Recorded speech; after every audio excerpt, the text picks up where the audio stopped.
World heart day के उपलक्ष्य में देश भर में 24 घंटे के भीतर रिकॉर्ड संख्या में नागरिकों की मधुमेह की जांच का लक्ष्य सुनिश्चित किया गया था।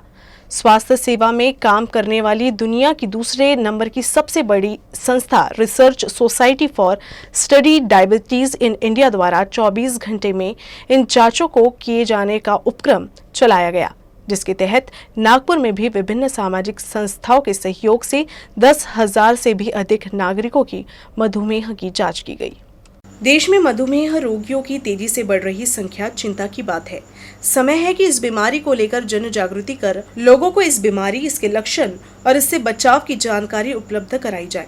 इसी दिशा में काम करने वाले डॉक्टरों की देशव्यापी संस्था research society for study diabetes in India द्वारा देश भर में एक दिन के भीतर 10 लाख से भी अधिक लोगों की मधुमेह की जांच का लक्ष्य सुनिश्चित किया गया है। हम इस तरह का कैंपेन लगा के एक समाज में जागरूकता ला सकें, यह एक मेन प्रयास है और यह बहुत बड़ा प्रक्रम पूरे देश में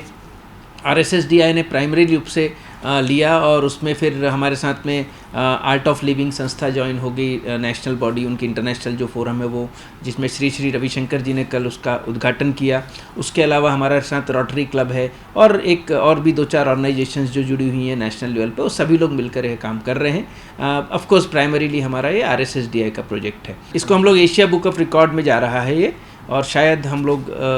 वह अचीव कर लेंगे। देश में 24 घंटे के भीतर 10 लाख से अधिक लोगों की मधुमेह की जांच होना अपने आप में एक रिकॉर्ड है, जिसे RSSDR द्वारा एशियन बुक ऑफ रिकॉर्ड में दर्ज कराया जाएगा। एक साथ इतने लोगों की मधुमेह संबंधी जानकारी एक डाटा भी तैयार करेगी, जिसके माध्यम से इस बीमारी पर अध्ययन किया जा सके। 10 लाख लोगों का बहुत बड़ा डाटा आएगा और इस पर कल हमारे इनॉग्रेशन में भी इंडिया के जो एकदम टॉप मोस्ट या एशिया के सबसे बड़े कुछ टॉप जो डायबिटोलॉजिस्ट हैं,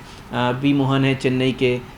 दिल्ली के अनूप मिश्रा हैं, ऐसे ऑल ओवर इंडिया के जो एकदम टॉप लोग हैं, सर उन लोगों से भी बात हुई और सभी लोगों ने बोला था कि नहीं, इसको हम लोग रिसर्च के रूप में कन्वर्ट करेंगे और ये हमारी जवाबदारी है कि इसको जब तक हम इससे कुछ डाटा ना लेके आएँ शोध के रूप में, और जो हमारे देश में क्या चल रहा है मालूम ना हो, तो फिर ऐसे प्रोजेक्ट में कभी कभी सिर्फ अवेयरनेस तो आ जाएगा, पर वो डाटा भी यदि मिलेगा तो शायद हमारे पास काफ़ी कुछ एक सीखने के लिए मिलेगा।